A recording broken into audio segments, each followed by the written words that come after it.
Assalamu alaikum warahmatullahi wabarakatuh.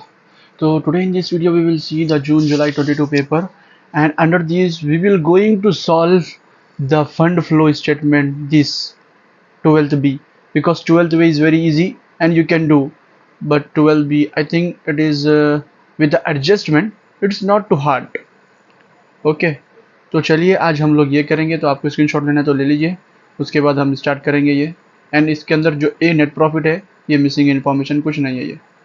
Alright, so let's get started.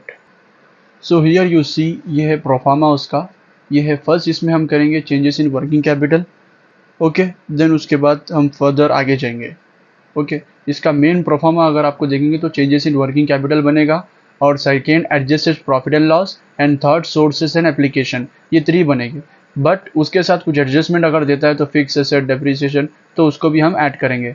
ठीक है, लेकिन आपको एक चीज़ पहले यहाँ पे रूल याद दिला दूँ कि आपको यहाँ पे जो एसेट है, चाहे वो अगर वो इंक्रीज़ हो रहा है तो इंक्रीज़ में आएगा, अगर वो डिक्रीज़ हो रहा है तो डिक्रीज़ में आएगा। और लाइबिलिटी अगर इंक्रीज़ हो रही है तो डिक्रीज़ में आएगी, और लाइबिलिटी अगर डिक्रीज़ हो रही है तो इंक्रीज़ में आएगी। ये आपको फॉर्मेट याद रखना है, very important this too. But जब आप कैश फ्लो स्टेटमेंट करेंगे हम लोग, तो उसमें वो चेंज हो जाएगा। क्या होगा, लाइबिलिटी अगर इंक्रीज हुई तो इंक्रीज, डिक्रीज हुई तो डिक्रीज, बट अगर एसेट इंक्रीज हुआ तो डिक्रीज में आएगा, और डिक्रीज हो रहा तो इंक्रीज में आएगा। Okay, alright. तो यहाँ पे देखिए कुछ इस तरह है इसका statement of changes in working capital. Particular यहाँ पे मैं दोनों का ओपनिंग और क्लोजिंग बैलेंस ले चुका हूँ, 2018 sorry date 2018 and 2019 closing opening date, and this is increase in working capital and decrease in working capital. हमको यहाँ पर only current asset and current liability का ही है लेना, और दूसरी चीज़ को कुछ नहीं लेना है। तो यहाँ पे आप लोग देख सकते हैं, जैसे कि करंट एसेट आपको मैं बताते चलूँ, इन्वेंट्री, डेप्टार, प्रीपेड, बैंक, ये क्या है हमारे करंट एसेट है। ये फिक्स एसेट करंट नहीं होता है हमारा। ठीक है, करंट एसेट उसको बोलते हैं जो साल में चेंज होते रहते हैं। ओके, तो हम यहाँ पे लिखेंगे फर्स्ट करंट एसेट।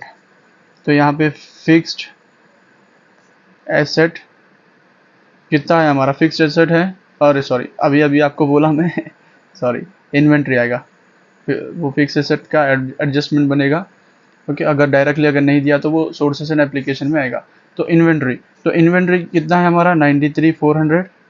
थोड़ा वीडियो लेंथी जा सकती है बट ज़रूर देखिए पूरा, 89,200। ओके, फिर उसके बाद पहले मैं लिख लूँगा, उसके बाद इंक्रीज डिक्रीज बताऊँगा मैं आपको, पूरे वैल्यू लिख लूँगा पहले। यहाँ पे आप लोग देख सकते हैं मैं ये पूरा टोटली वैल्यू लिख चुका हूँ करंट एसेट के। देन आपको यहाँ पे क्या करना है, ये है closing and this is opening.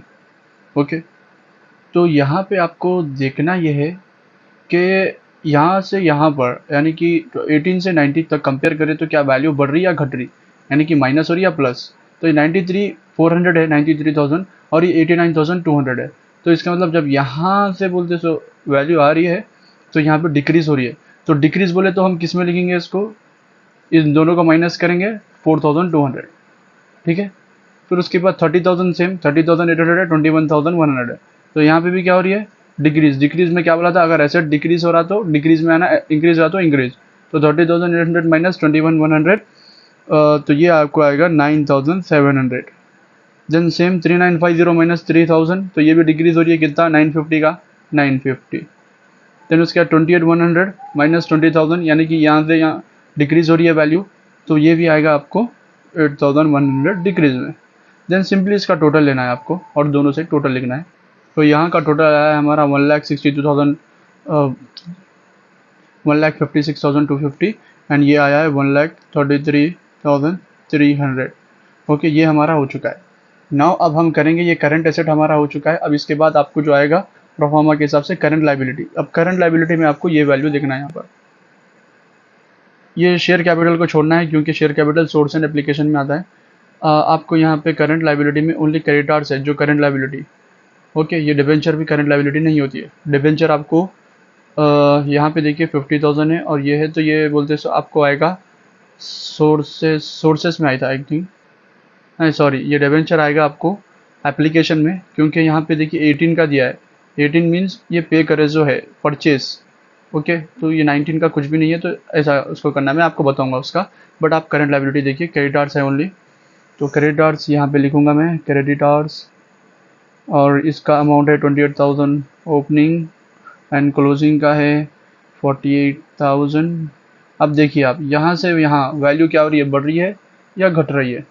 तो सिंपली आपको अंदाज़ा लगा सकते हैं वैल्यू बढ़ रही है। तो मैं आपको क्या बोला था, अगर वैल्यू बढ़ रही है तो अगर लाइबिलिटी की तो उसको किस में डालना है, डिक्रीज। तो 28 माइनस 48 20,000 डिक्रीज। ऑलराइट, तो ये हमारा हो गया ये। देन उसके बाद हम क्या करेंगे, working capital. Working capital current asset minus current liability, ये इसका फॉर्मूला है वर्किंग कैपिटल का। अब इसमें से हम इसको माइनस करेंगे और यहाँ पे वैल्यू, और इसमें से इसको माइनस करके वैल्यू लिखेंगे। तो सिंपली आप लोग यहाँ पर देख सकते हैं कि मैंने इसको करंट एसेट को करंट लाइबिलिटी से माइनस कर दिया, 1,28,000 आया, और 1,33,000 से यानी कि करंट एसेट से करंट लाइबिलिटी माइनस करा, 85,300 आया। अब यहाँ पर, तो यहाँ पर अब एक चीज़ देखिए आप, यहाँ पे दोनों में से किसकी वैल्यू बढ़ गई। ओके, 1,28,250 है या 85,300 है, 1,28,250 है, जाहिर सी बात है। तो 1,28,850 यहाँ पर, 1,28,50 यहाँ पर।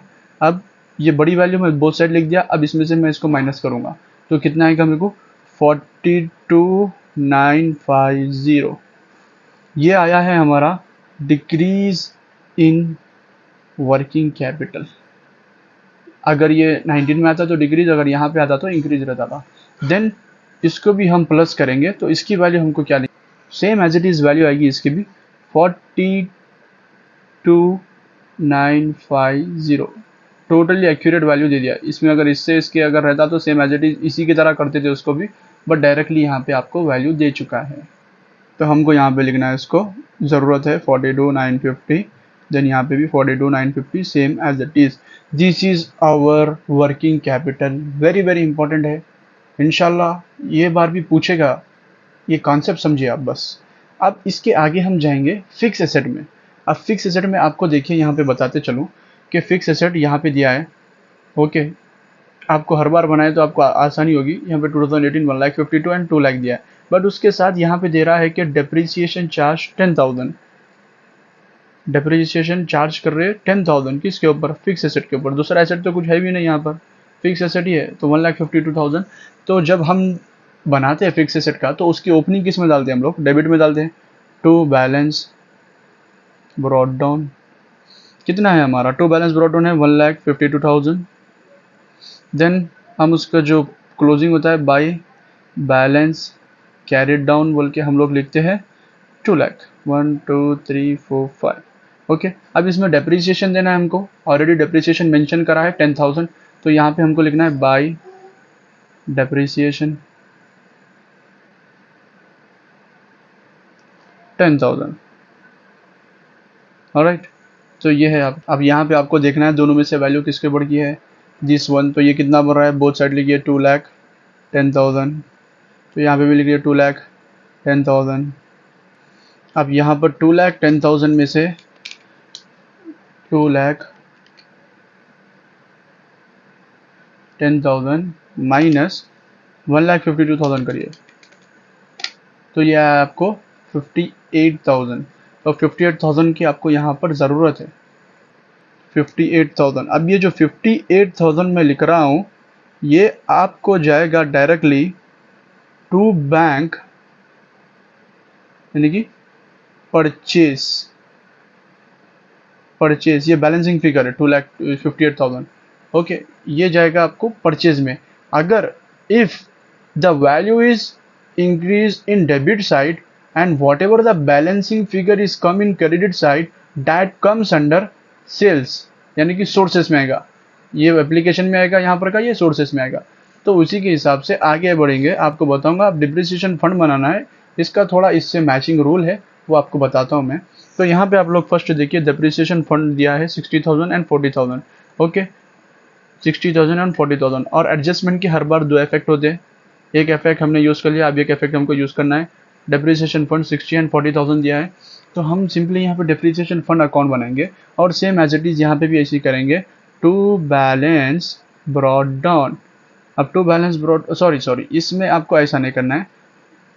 अब जब फिक्स एसेट बनाए तो आप यहाँ पर लिए बैलेंस ब्रॉट डाउन और कैरी डाउन।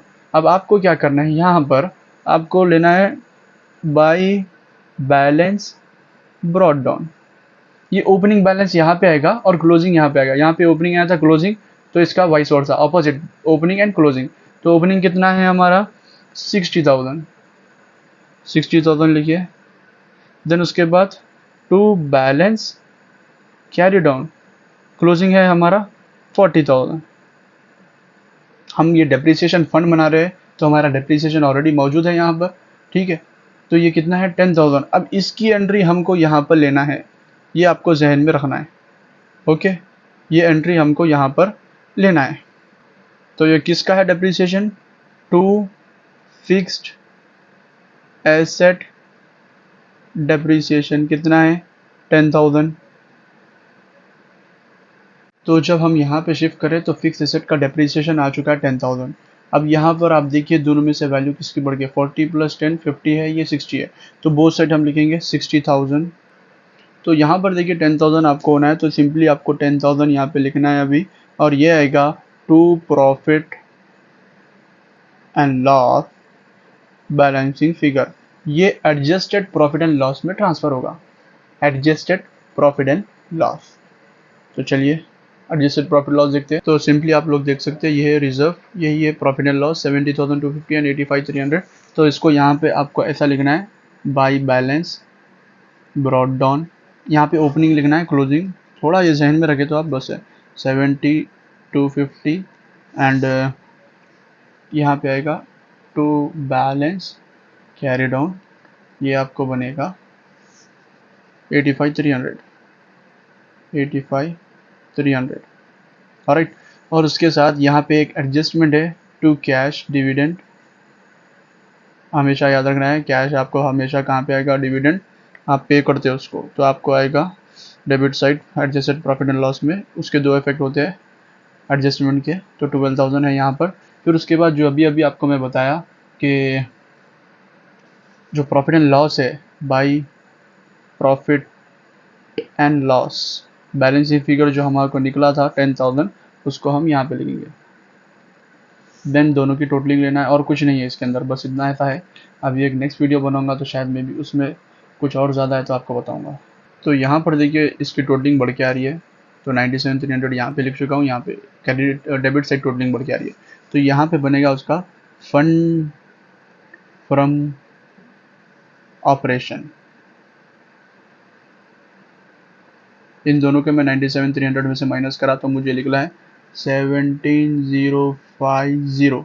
अब ये आपका डायरेक्टली ट्रांसफ़र होगा statement of sources and application. इसको समझने के लिए सिंपल सा एक रूल बोलूँगा, यहाँ पर सोर्सेज यानी कि अदर सोर्सेज जैसा बोलते हैं ना, अदर सोर्स ऑफ इनकम।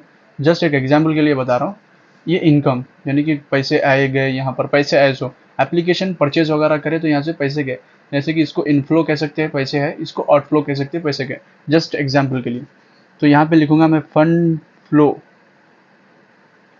अगर हमको यहाँ पर का बढ़ के आता अमाउंट, अगर फंड फ्लो यहाँ पे आता तो इसकी वैल्यू यहाँ पे आती है एप्लीकेशन में, ओके। अब ये फंड फ्लो हमारे को ये प्रॉफिट हुआ सो है 17,050, ओके ऑलराइट। फिर उसके बाद डिक्रीज इन वर्किंग कैपिटल आया था हमको, राइट, इंक्रीज नहीं आया था। तो डिक्रीज इन वर्किंग कैपिटल भी हमको आएगा सोर्सेस में, जिसको मैं आपको बता रहा था। अगर वो इंक्रीज होता तो वहाँ पे ज़्यादा एप्लीकेशन में decrease in working capital 42,950। Then उसके बाद एक एंट्री छुटी थी हमारी इक्विटी कैपिटल रिजर्व, जिसको मैं कहा था कि आपको लास्ट में सोर्सेस में आएगा। ये क्यों आएगा सोर्सेस में, यहाँ पे देखिए 1 लाख है और 1,60,000, तो दोनों का डिफरेंस क्या हो रहा है, इंक्रीज हो रहा है। इंक्रीज यानी कि इशू हुआ है शेयर, सेल हुआ है, कितना 1 लाख माइनस 1,60,000। तो यहाँ पे क्या करना है आपको, डायरेक्टली आना है इशू ऑफ शेयर, कितना 1 लाख माइनस 60,000 1,60,000, तो ये बनेगा 60,000 ऑलराइट। देन उसके बाद यहाँ पर आपको एप्लीकेशन में आना है, और आपको एप्लीकेशन में जो आप फिक्स एसेट में जो वैल्यू छोड़े थे, जैसा कि यहाँ पर देखिए टू बैंक परचेज में 58,000 था, तो यहाँ पे आपको लिखना है, इसमें टू बाई कुछ भी नहीं लिखना है, जस्ट सिंपली आपको लिखते जाना है। यहाँ पे परचेज ऑफ फिक्स्ड एसेट कितना है 58,000 था वो, राइट 58,000। देन उसके बाद आपको एक एंट्री बोला था कि मैं यहाँ पर डिबेंचर देखिए 50,000 है डिबेंचर, 6% डिबेंचर 50,000। यहाँ पे इसकी वैल्यू नहीं दिया है, अगर इसकी वैल्यू देता तो हम उसके हिसाब से लिखते थे, बट इसमें यहाँ पे वैल्यू नहीं दिया है, तो हमको ओनली 50,000 दिया है, तो 50,000 यानी कि पे करे सो ये, ओके। तो 50,000 पे करे सो है, तो यहाँ पे आना है जस्ट डायरेक्टली डिविडेंड, और आपको थोड़ा ब्रीफ भी बताऊंगा इसका अगर इसकी वैल्यू देता है तो नेक्स्ट वीडियो में। तो 50,000 पे करे सो है, alright. And last entry cash dividend. आपको कहा था कि मैं कैश डिविडेंड के 2 इफेक्ट होते हैं हर हमेशा, जो कि 12,000 है। देन दोनों सेट की टोटलिंग, अगर दोनों सेट की टोटलिंग बराबर है तो समझिए कि आंसर राइट है। तो यहाँ पे आप लोग देख सकते हैं मैं इसकी टोटलिंग ले लिया हूँ 1,20,000 and same as it is 1,20,000 आ चुका है दोनों का। So this is our fund flow statement. उम्मीद है आपको वीडियो पसंद आई होगी, और इसका बहुत बड़ा रोल है, प्ले करता है कभी कभार अगर क्वेश्चन थोड़ा दे दिया तो। बट इससे आई थिंक इससे 2 क्वेश्चन आएंगे, हम कंफर्म है 2 क्वेश्चन आएंगे। लेकिन एक तो प्रैक्टिकल में 100% श्योर देता हूँ मैं, और थ्योरी का तो मैं बता नहीं सकता हूँ, लेकिन प्रैक्टिकल में 100% श्योर, या फिर 2 भी प्रैक्टिकल भी आ सकते हैं, या एक प्रैक्टिकल एक थ्योरी। लेकिन प्रैक्टिकल डैम श्योर प्रिपेयर रहिए ये क्वेश्चन के लिए। As it is ratio analysis भी है, मैं उसके भी वीडियो बनाऊंगा आगे आपको इंशाल्लाह, और इसी तरह और दूसरे वीडियो बनाने की कोशिश करूंगा। जब तक कि आप देखते रहिए इसको, और शेयर करिए, लाइक करिए। अगर कुछ भी आपको डाउट है तो freely you can comment me in comment section. Thank you, Allah हाफिज़।